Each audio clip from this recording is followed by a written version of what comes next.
I think that starts with our founder, Mr. Morris. I mean, he is the nicest man. I mean, just most genuine person you could ever want to meet. So, really? And that just radiates down through the company, in my opinion. Oh, yeah. It's the leader is everything. I'd like to talk to him one day because what he's done is...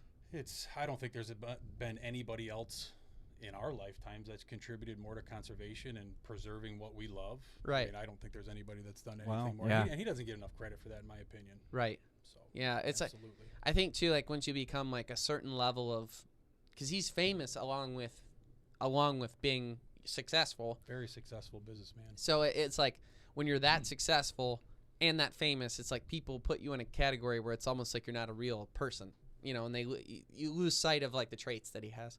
Because he started, was it in the back of his dad's liquor store, Brown Derby liquor store in Springfield, Missouri. It's an amazing story. No way. Yeah. I didn't know that. To see where it started and then to see what it is now. It's he like sold bait in the back of his dad's liquor store. Okay. And that's how it started. That's how it started. How old was he when he started doing that? He was just out. I think he was just out of high school. He was a young tournament angler. He was involved in tournament fishing, and there wasn't a lot back then in the 70s. When you went to buy a boat, you had to buy the boat from one guy, the motor from another guy, the trailer from another guy. He was the first one to bring all that together as a package.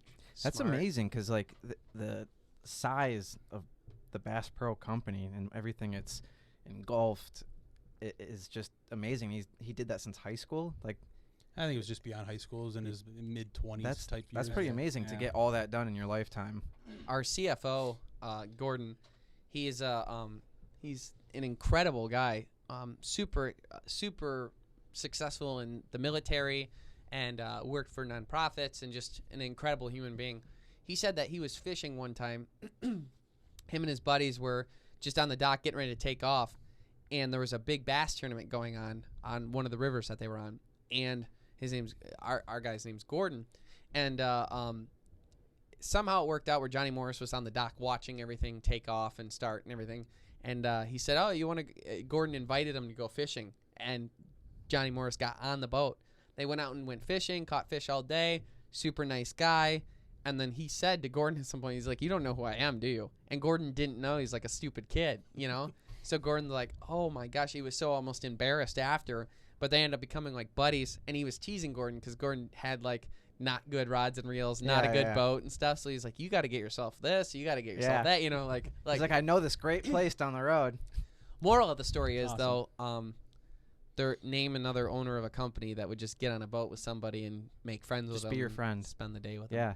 You said you've had a couple interactions with them, right? Yeah, briefly at like dealer conferences and dealer meetings. And it's been great to get just a quick second to chat with them, and our dealers love them. Yeah. It's a great partnership, not only with just our company stores, but we have independent dealers all over the country as well and internationally. So it's a big partnership, and he does a great job with it. Yeah. That's super cool.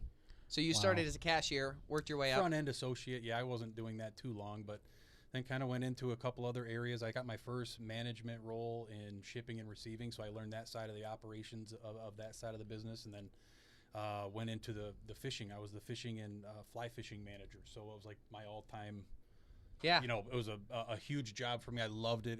I got to interact with all the customers and employees. It was a great thing. And then I got into the boat business in about 2011 is when that started. Right. Okay.